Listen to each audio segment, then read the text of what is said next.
Music mogul Sean "Diddy" Combs back behind bars, a magistrate judge denying him bail, saying that there were no conditions that she could conceive of that would make her confident that he would appear again for other court appearances. The judge saying, "My concern is this is a crime that happens behind closed doors." Diddy's lawyers had argued that he had made good faith efforts by showing up in New York, ready to surrender to face these charges. But prosecutors said that he could not be trusted, that he has a history of trying to intimidate witnesses, including some who are going to be witnesses in this case. They urged the judge to remand him. She did. And when the judge did, Diddy, who was sitting at the defense table with his attorneys, did not show any signs of emotion. He took a sip of water before he was led out of the courtroom by the U.S. Marshals. Now, his lawyers have vowed to fight this. They are going to be back in court on Wednesday before the judge who will oversee this trial and try to get Diddy to be. The courtroom was buzzing with tension as the notorious rapper DIDDY sat in the defendant's chair,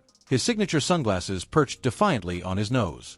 The judge's gavel slammed down, silencing the whispers. "Bail is denied," the judge announced sternly, his voice slicing through the air like a blade.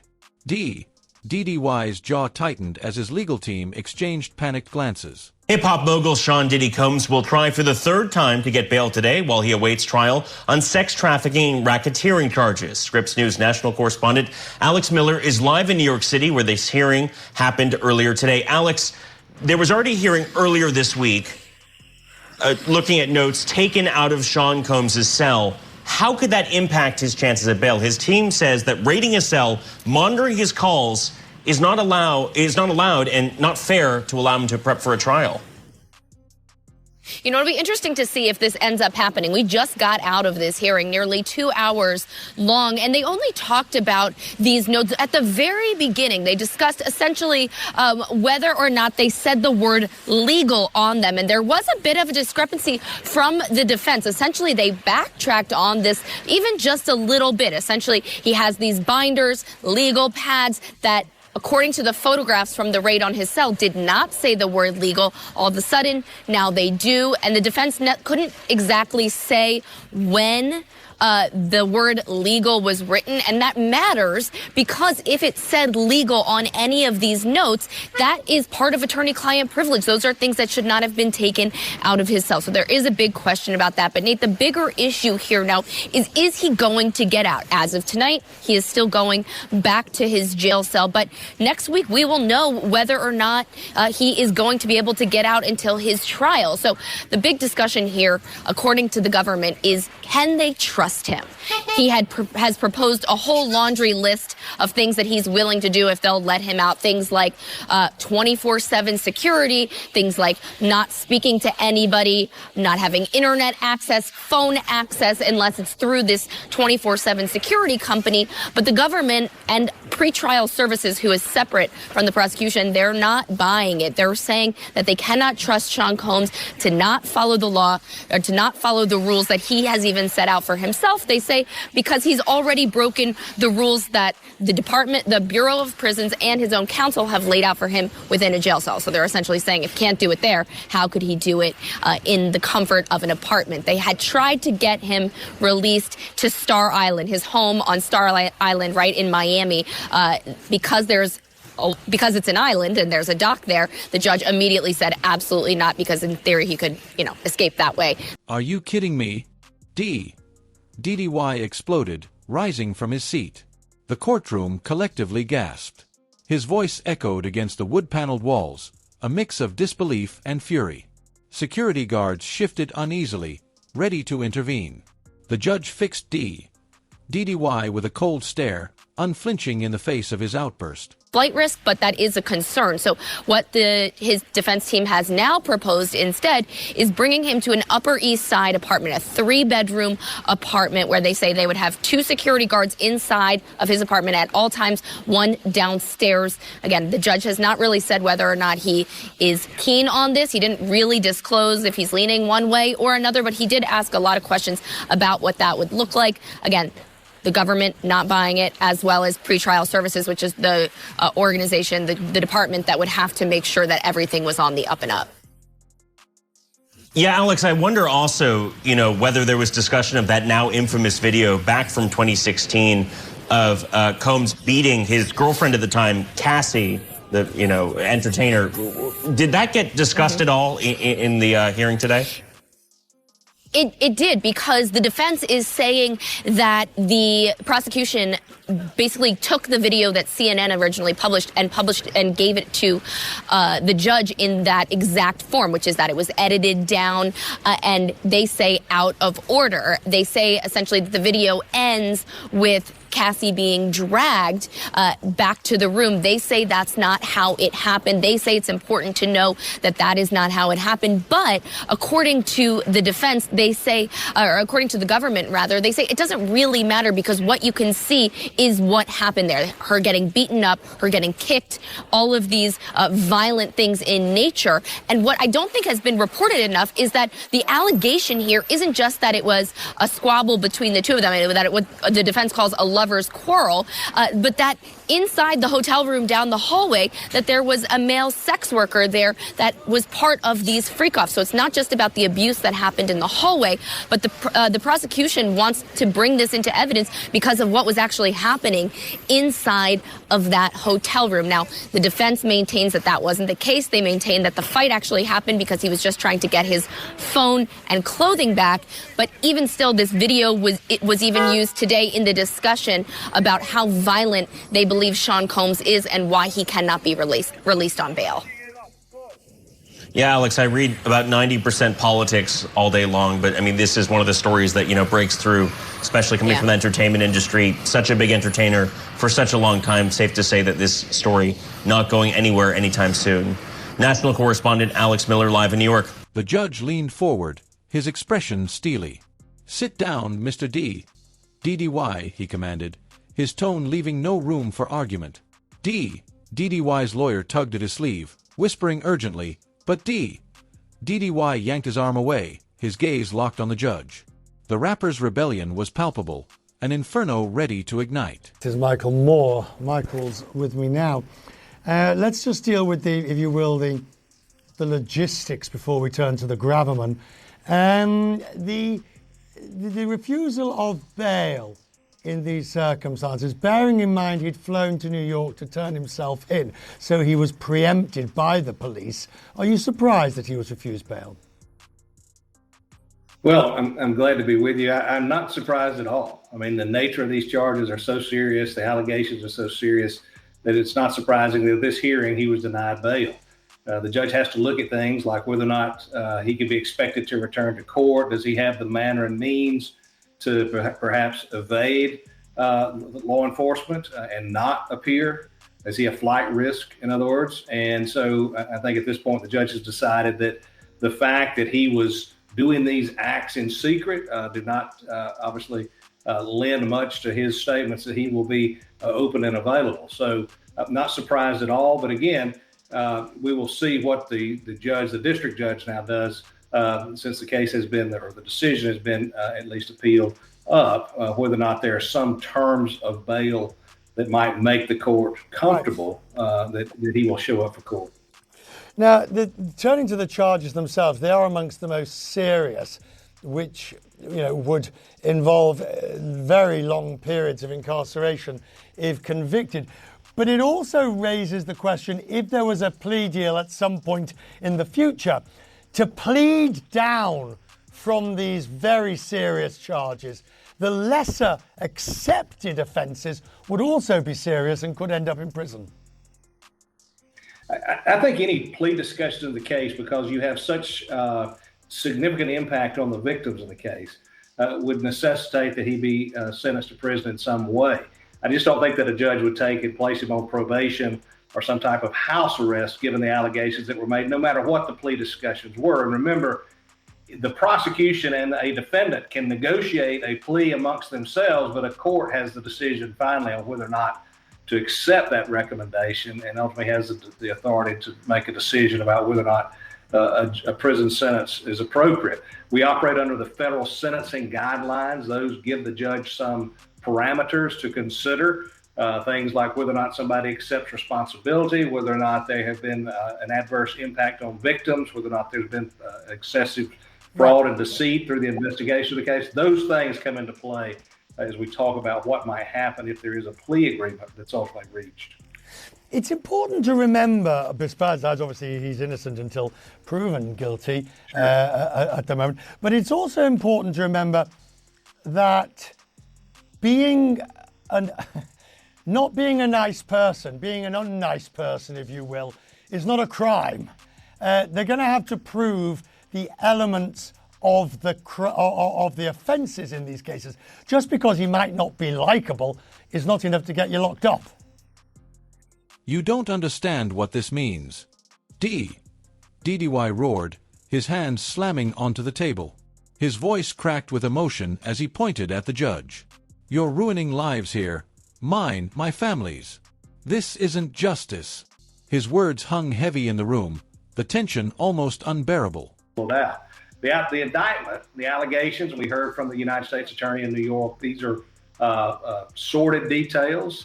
They are particularly troubling as it relates to whether or not the allegations are true, on whether or not certain people, victims in the case, were given drugs at the time to get them to do these sex acts, whether or not there's been some effort to blackmail or extort or silence victims in the case by the use of videotaped, and to call it pornography would probably be too nice. I would just say dark type of pornography, it sounds like.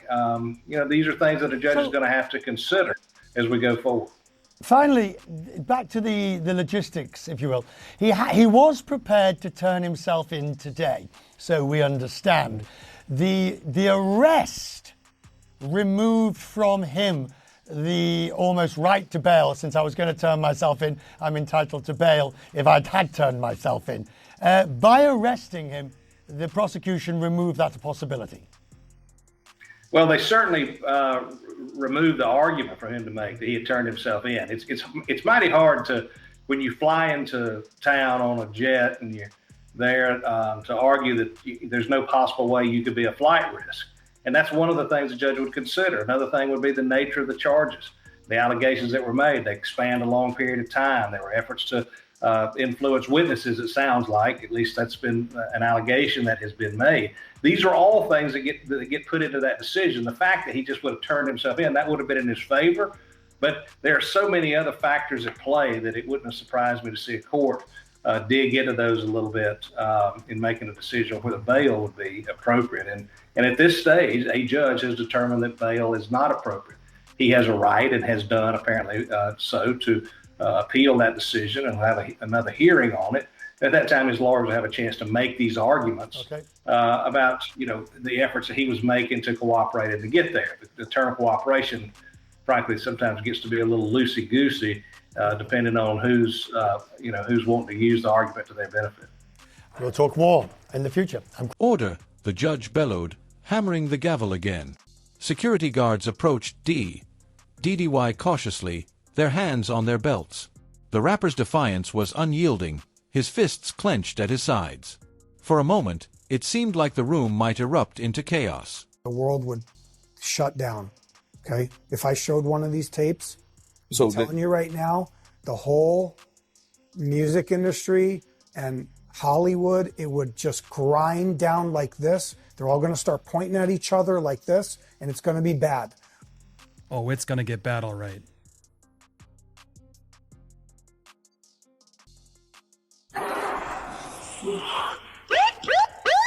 Welcome to Popcorn Planet, Diddygate coverage. I'm Andy Signor, and there's been a lot of talk about this alleged memoir from Kim Porter. Her family is now deeming that it's fake. Diddy's own lawyer saying it's shameless, it's a scam. Amazon has actually pulled it because of Sean Combs' kids saying that it's fake. But now the author has gone and broken his silence and done an interview with The Art of the Dialogue. And it's pretty damning, guys. It's pretty fascinating. Now, look, I'd love to get this guy on the show. We are trying our best. This is the author. His name is Chris Todd. And he's here talking about a lot. We're going to go through some of these clips, and we're going to break this down even further in our live later today. There's also Jaguar White right out there doing a lot of stuff. We got so many updates, guys. If you haven't already, make sure you're subscribed. Hit that bell for all alerts. Smash that all so you get notified. And when you get notified, hit that like and leave a comment down below. Helps get these videos in the algorithm, and it's important we get this stuff out there. Now, do I believe this guy? I don't know what to believe. But, man, Art of the Dialogue, the guy who's interviewing here does not. He gets extremely defensive. It's kind of a hard watch. I'd love to have Chris on, and we're reaching out to him. Chris, come on the show. I want to play some of these clips, though, so you can get a gauge of what you think about this guy and is the author of this book. Does he sound legit? Here's some clips. Here's Will and Jada mentioned. Can you explain how the alleged memoir portrays the nature of Kim Porter's relationship with Diddy? Was an open relationship mentioned in the book verified by any source close to them? About their sex life? An open relationship. Means the sex life.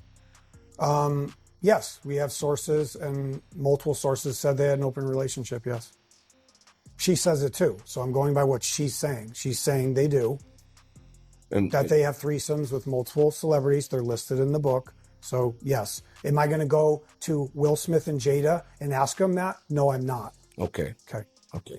So. Am I going to ask Jamie Foxx that? Could you pull that up for me? I want to show you something. Sure. Now, again, you got to remember, this is a book that he got allegedly through a thumb drive, a USB drive stick that has not only Kim Porter's alleged diaries, but tapes and evidence. And he was given this after Kim's passing in a way to sort of get the truth out there by others.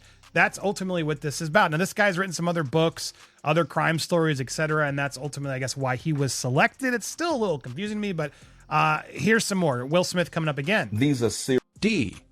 DDY's lawyer finally managed to pull him aside, whispering hurriedly, "This isn't helping, man. Let me handle it," he pleaded. But DDY shook his head, his expression a mix of anger and desperation. He gestured to the gallery, where his family sat, their faces etched with worry. She released a statement. It reads, "It is heartbreaking to see my son judged not for the truth, but for a narrative created out of lies. My son is not the monster they have painted him to be, and he deserves a chance to tell his side." Joining us to talk about it here on The Factor Uncensored tonight, we have defense attorney and former Harris County prosecutor Bioji Akingbula, Harris County Precinct 1 trafficking director Kathy Griffin-Grignon, and radio personality J Mac from 97.9 The Box. Glad to have you all here on The Factor Uncensored. So, J Mac, when you hear that there could be more people out there, more celebrities, who are already settling cases quietly, are you surprised? Are you shocked? That's a smart thing to do. You don't want us in your business. You don't want to be on the Isaiah Factor. On the morning show, right? On the morning show. And then you heard his mom. She's doing what a mom is supposed to do. If you pay my bills, I would say, hey, that's not the guy I know. But then again, of course, you don't treat your mother that way. You may not tell your mother what's going on. Come on, man. His mama know. Oh, his mama trust me. I'm being naive. The naivete is showing tonight. Your mom is gonna always know what you're doing. You might think she don't know, but she know. Got it. Bioji, let's talk about some of the celebrities, which no names have been named as of yet, who may have settled these cases. Is that the prudent, smart thing to do? I think considering that these civil cases are closely tied to the federal case that Diddy's facing, it's certainly a smart thing to do to perhaps try to get your name out of the public eye, get your name away from the specter of the federal investigators, and just try to settle your case privately, assuming that there is some sufficient evidence to believe that these civil attorneys have something on you. Now, you think this is just a game? DDY snarled, addressing the judge once more.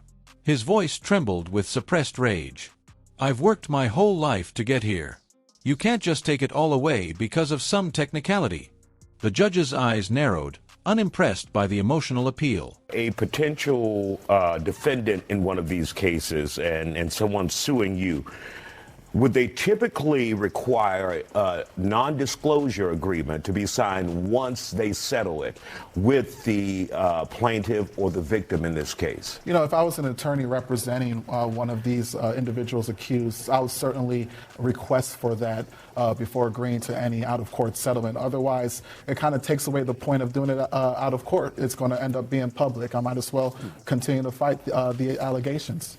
And sometimes, Catherine, when you're a victim in human trafficking or sex crimes like this, money can't always satisfy you. And do you foresee any of these individuals, whether it's men or women, coming forward later, even though they've signed the NDA, even though they've been paid, saying, look, it was me and this is who did it? Well, after you get paid, right? Okay, and you done spent that money, and then you got to take care of the I, the R, and the S, who are real pimps, then they're going to talk. You know, what's done in the dark comes to the light. And who? I know you don't have a 50-foot bed in your backyard, do you? Don't assume too much. I'm just trying to tell you. But it's interesting because I was, you know, I've been following it, and today on TMZ, you know, it was stated that a celebrity that's bigger than... The prosecutor stood, his tone calm but firm. Your Honor, this kind of behavior only proves why bail was denied. Mr. DDY has shown a blatant disregard for authority. The words were a dagger, and DDY flinched as the courtroom murmured in agreement. Can I say something? What do you think Will Smith would say if I called him up on his cell phone? I pull his number through a PI, right? And I call him up. And I go, when Kim was pregnant, she says she's on the phone with you. And that Sean's on the phone with you, Will. And that he's talking about this. Do you think he's going to admit that that really happened? Right now, with everything that's going on with Sean Combs and all these celebrities are silent right now, do you really think he's going to talk to me? Do you think he's going to admit to that? I don't have an answer for that. Okay, I'm just giving you... The reason why I'm saying this because... Yeah, I don't think any of us expect that Will's going to answer that question, honestly. The book alleges that Diddy kept a vault of tapes documenting his alleged sexual encounters. Was there any hard evidence that such a vault existed? The sources say there was a vault that existed, yes. And some of the tapes were flown out of the country on a private jet. I paused for effect because a vault did exist, according to his sources, and those tapes that were in the vault were flown to other countries. That's from the sources directly, so I have to believe them. And this Not have to, but... Right. I have no way. How am I going to... You see how that you run it that you have. Do you expect me to go in the safe at his house? Well, no. I'm just shot? No. What I'm asking you is, like I said once again, because you're the guy who's spearheading this thing that allegedly comes from Kim. So me asking the questions, I'm like a can of spray paint. Yeah. I don't know, you know what I mean? Yeah. I don't know which role to go, you know, and tell them. Right. So that's the reason why I ask these questions, because I actually don't know. So, and so, like I said. Now, fair, but he's a little aggressive in this. The commenters agreed. Let's get a little bit more into these tapes. So you didn't, these are other things that you didn't include in why did you keep that out? Correct, because I can't reveal everything at once. It's too shocking. It's too shocking if he reveals everything he knows at once. Now, one could argue, oh, come on, dude, just put it all out there. But he's now alleging it's that bad, guys. And here's that quote from the beginning in full context. If I was to release those tapes, the world would shut down. Okay? If I showed one of these tapes, I'm telling you right now, the whole music industry and Hollywood, it would just grind down like this. They're all going to start pointing at each other like this, and it's going to be bad. We've already set it up. We have multiple attorneys. We know how to do it. It's not my first rodeo.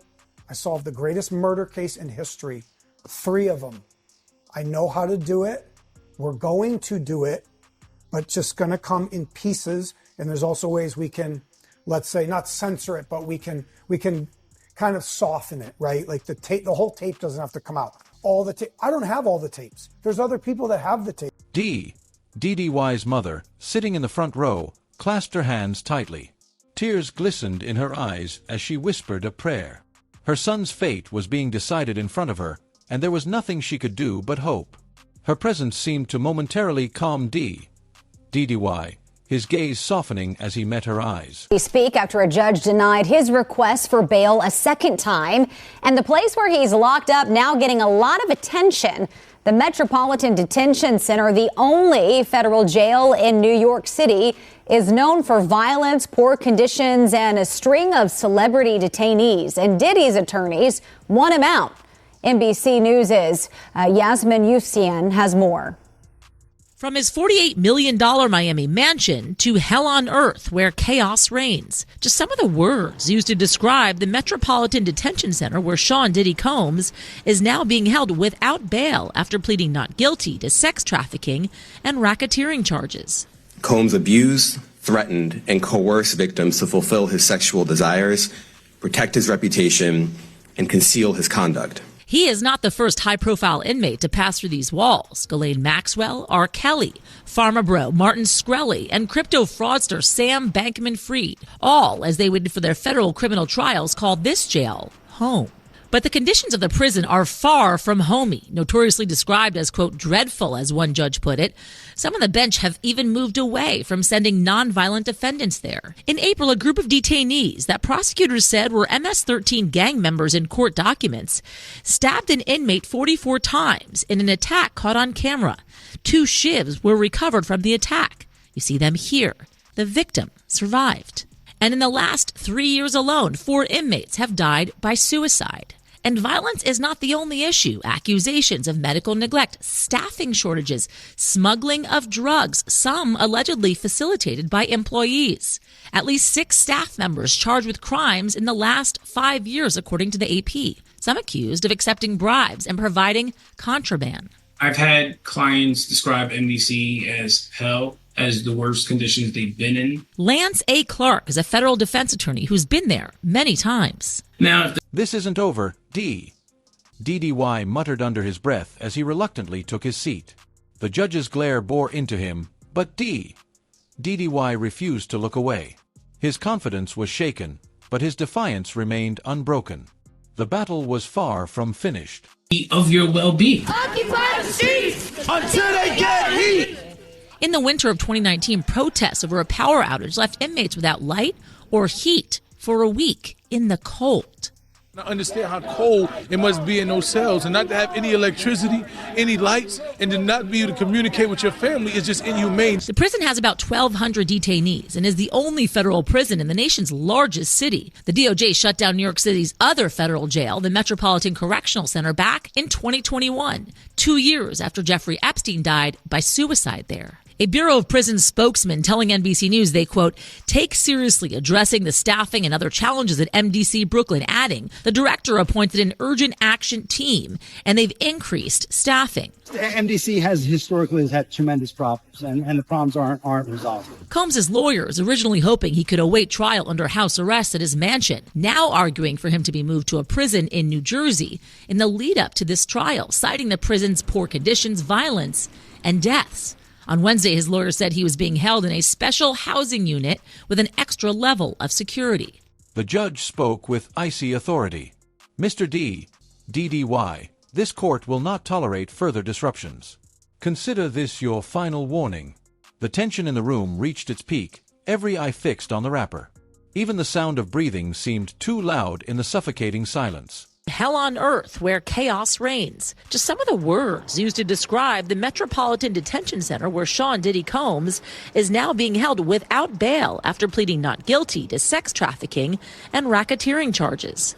Combs abused, threatened, and coerced victims to fulfill his sexual desires, protect his reputation, and conceal his conduct. He is not the first high-profile inmate to pass through these walls. Ghislaine Maxwell, R. Kelly, Pharma Bro, Martin Shkreli, and crypto fraudster Sam Bankman-Fried, all as they waited for their federal criminal trials, called this jail home. But the conditions of the prison are far from homey, notoriously described as, quote, dreadful, as one judge put it. Some on the bench have even moved away from sending nonviolent defendants there. In April, a group of detainees that prosecutors said were MS-13 gang members in court documents stabbed an inmate 44 times in an attack caught on camera.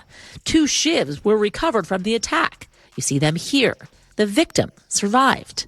And in the last 3 years alone, 4 inmates have died by suicide. And violence is not the only issue. Accusations of medical neglect, staffing shortages, smuggling of drugs, some allegedly facilitated by employees.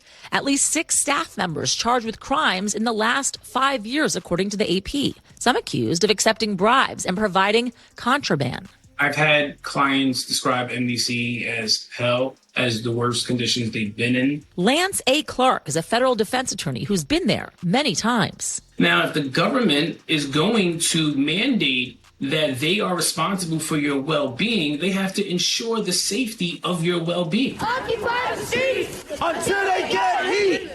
In the winter of 2019, protests over a power outage left inmates without light or heat for a week in the cold. I understand how cold it must be in those cells, and not to have any electricity, any lights, and to not be able to communicate with your family is just inhumane. The prison has about 1,200 detainees and is the only federal prison in the nation's largest. As the hearing concluded, the guards approached DDY, ready to escort him out. He hesitated, his mind racing. The media outside would have a field day with this, but he couldn't let them see him broken. With a deep breath, he straightened his shoulders and walked out, head held high. Federal jail, the Metropolitan Correctional Center, back in 2021, 2 years after Jeffrey Epstein died by suicide there. A Bureau of Prisons spokesman telling NBC News they, quote, take seriously addressing the staffing and other challenges at MDC Brooklyn, adding the director appointed an urgent action team and they've increased staffing. The MDC has historically had tremendous problems, and the problems aren't resolved. Combs' lawyers originally hoping he could await trial under house arrest at his mansion, now arguing for him to be moved to a prison in New Jersey in the lead up to this trial, citing the prison's poor conditions, violence, and deaths. On Wednesday, his lawyer said he was being held in a special housing unit with an extra level of security. Yasmin's back with us now. So what is next? Is he going to be in jail in this facility until the trial begins? Is there a chance he could, get moved earlier than that? As of this moment, as of this hour, as of today, yes. But of course, as I mentioned earlier, they're going to be appealing this thing next to the Second U.S. Circuit Court of Appeals to overturn the judge's order here to try and get him actually released to his mansion on $50 million bail, wanting a GPS monitoring system, limited visits from family members, friends, so on and so forth. That is what they're proposing because of course, the violence I talked about in that piece inside these jail walls. They also, in the meantime, Hal, want to get him moved to a jail and or prison in New Jersey. The judge so far has essentially said that is up to the Bureau of Prisons to make that decision. Nonetheless, it's all going to be on appeals leading up to the trial. His next court appearance, by the way, October 9th. So looking for that, of course, and any decisions coming out from the Second U.S. Circuit Court of Appeals on this order. The courthouse steps were swarmed with reporters, their cameras flashing incessantly. DDY. Do you regret your actions in court? One shouted. DDY paused, his jaw tightening. No comment, he growled, pushing through the crowd with his lawyer at his side. The business empire he controlled to carry out criminal activity, including sex trafficking, forced labor, kidnapping, arson, bribery, and the obstruction of justice. Let me say a little bit more about the charges. The indictment alleges that Combs abused and exploited women and other people for years, and in a variety of ways. As alleged, Combs used force, threats of force, and coercion to cause victims to engage in extended sexual performances with male commercial sex workers, some of whom he transported or caused to be transported over state lines. Combs allegedly planned and controlled the sex performances, which he called freak-offs, and he often electronically recorded them. The freak-offs sometimes lasted days at a time, involved multiple commercial sex workers, and often involved a variety of narcotics, such as ketamine, ecstasy, and GHB, which Combs distributed to the victims to keep them obedient and compliant. As alleged, when Combs didn't get his way, he was violent, and he subjected victims to physical, emotional, and verbal abuse so that they would participate in the freak-offs, and that Combs hit, kicked, threw objects at, and dragged victims, at times by their hair. On one occasion in March of 2016, That conduct was captured on video and later reported in the media. Specifically, Combs kicked, dragged, and threw a vase at a victim in a Los Angeles hotel when the victim was attempting to flee. As alleged, these assaults often resulted in injuries to the victims, which took days or weeks to heal. In addition to the violence, the indictment alleges that Combs threatened and coerced victims to get them to participate in the freak-offs. He used the embarrassing and sensitive recordings he made of the freak-offs as collateral against the victims. And the indictment alleges that he maintained control over the victims in several ways, including by giving them drugs, by giving and threatening to take away financial support or housing, by promising them career opportunities, by monitoring their whereabouts, and even by dictating their physical appearance. Because of all of this, the indictment alleges that the victims did not believe they could refuse Combs without risking their security or facing more abuse. The indictment also alleges other acts of violence undertaken by Combs and others, including violence against witnesses to his abuse, kidnapping, and arson. The indictment alleges that on more than one occasion, Combs carried or brandished firearms to intimidate and threaten victims and witnesses. Now, Combs did not do this all on his own. As I mentioned, Combs has been charged with RICO conspiracy. In the car ride home, DIDDY stared out the window, his reflection a mix of anger and determination. He knew this wasn't the end. "We're filing an appeal," he told his lawyer, his voice firm. The fight wasn't over, and he was ready to do whatever it took to clear his name.